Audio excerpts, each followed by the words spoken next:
they better change something quickly, or they better start planning to change. This is not a negative video. This is it's coming. I wish I had a better solution for this, but I don't. It is what it is. And this is, like I said, this is not negative towards anyone. I'm just telling you the reality of the situation. We are going to have a problem with co-anglers in the future. I don't know if we're going to completely get rid of them. And I'm not saying we're going to get rid of them. I don't think that's what's happening. I don't think anyone's trying to get rid of them. I think they're going away. And they're going away for a lot of different, I wouldn't say for a lot of different reasons, but they are definitely going away, and I understand why. I do completely understand why. I've always said, I don't even know how co-anglers do what they do. I mean, it's impressive to me. It's impressive to me because I couldn't do it. I couldn't handle it. I'd freak out. I'd lose my mind.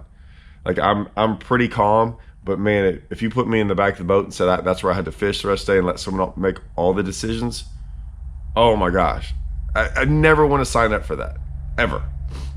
Some do. However, they're going away.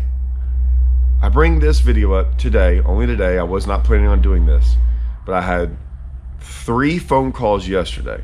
Do I know any co-anglers that are fishing the Toyota Series on Rayburn that haven't signed up yet? They're all trying to find links. All of them. I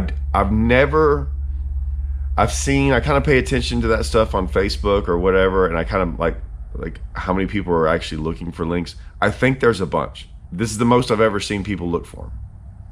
And so I don't think they're signing up. I could be wrong, and there could just be a ton of boaters. Either way, I still think it's a bad deal. Because if we have way more boaters than co-anglers, that's a lot of people trying to fish the Toyotas. This is all about the first event of the year, the Toyota Series on Rayburn. So we have a lot of guys. I don't know how many guys are fishing. Normally I'd call up there, but I don't really want to bother them with that. They don't need to answer my questions. I get that. And so, but I do see a lot of guys asking for co-angler links. I already know in this video. I understand why co-anglers aren't signing up. I agree. You don't have to put all that stuff out there. This isn't a knock on LiveScope, but it doesn't really matter if they like it or don't like it or whatever. It's just reality. I think they don't want to sit back there while someone LiveScopes all day out in the middle of the lake. This is going to happen on Rayburn, especially now, especially in January, especially with basically no grass on the lake. So back in the day, we all used to go out there and throw traps in the grass on Rayburn. This time of the year, that was predominantly what everyone went and did. And rightfully so. They caught a lot of big bags doing it. 1, there's almost no grass. 2, I haven't heard of a giant bag on a trap style bait in years. I don't know what it is. You don't have those days anymore. Not really. I'm saying it happens here and there. And I'm going to give you a reason why. And we're going to pay attention to this, but we'll get to that in a second. It is what it is. And I'm making a video in the next day or so talking about LiveScope and about why I bring it up and why I talk about it. And guys think I'm pushing it or doing something else. I'm not. I'm just giving you the reality of the situation because a lot of people don't know. I'm just out there telling the truth. And you might not like the truth. That's fine. But it's still the truth. Right now, I think the co-anglers are going away because of this. And normally I have some good thoughts on this about how they could fix it. I don't have any. I really don't. They can do what the opens are doing and get rid of them and trust a GoPro, trust the guys with camera. Maybe it's a draw thing. I even threw out there to this, stay with me on this, but say you bring a link.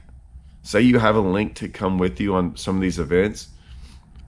I would say most guys would rather not fish with a co-angler. It's an advantage not to. Like I said, this might hurt people's feelings. I don't know, but it's the truth. There's a reason why no one's complaining. I haven't seen one boater in the opens complain that they're not having coinlers. Not one. Okay? So it is an advantage.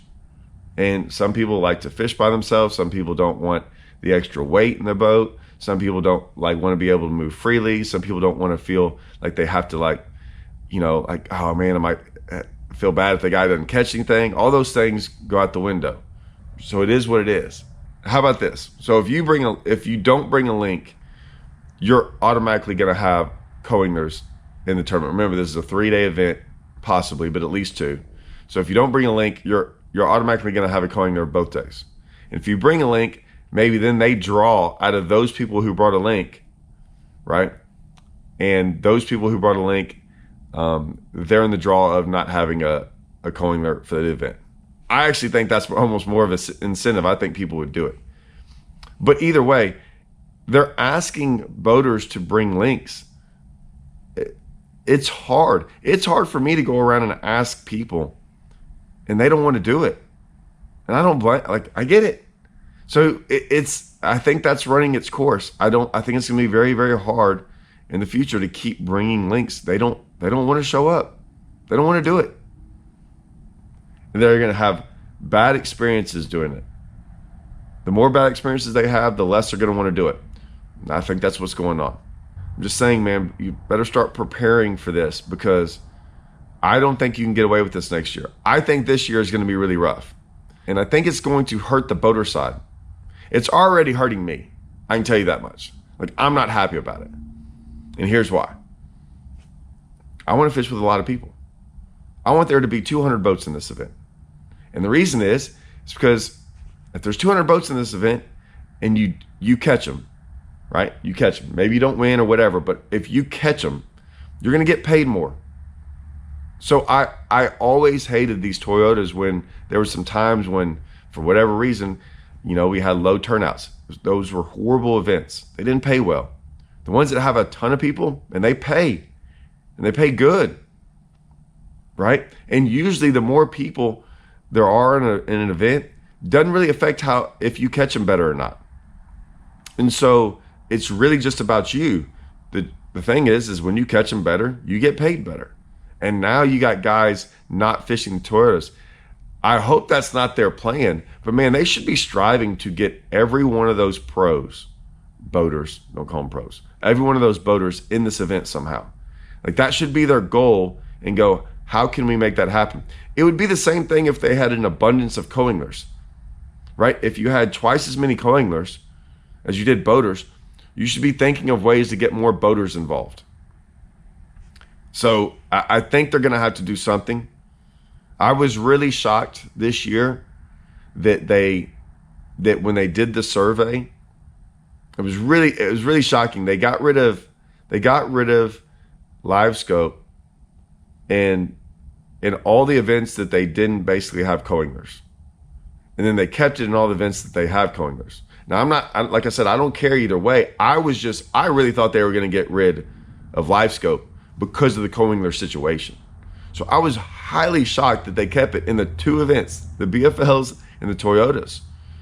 I didn't really care. Like I said, I don't even remember. I don't even think I voted. I remember seeing the survey and then calling them up and talking to them for a while. And then I got busy and didn't even answer it because I really didn't care either way. It really didn't bother me.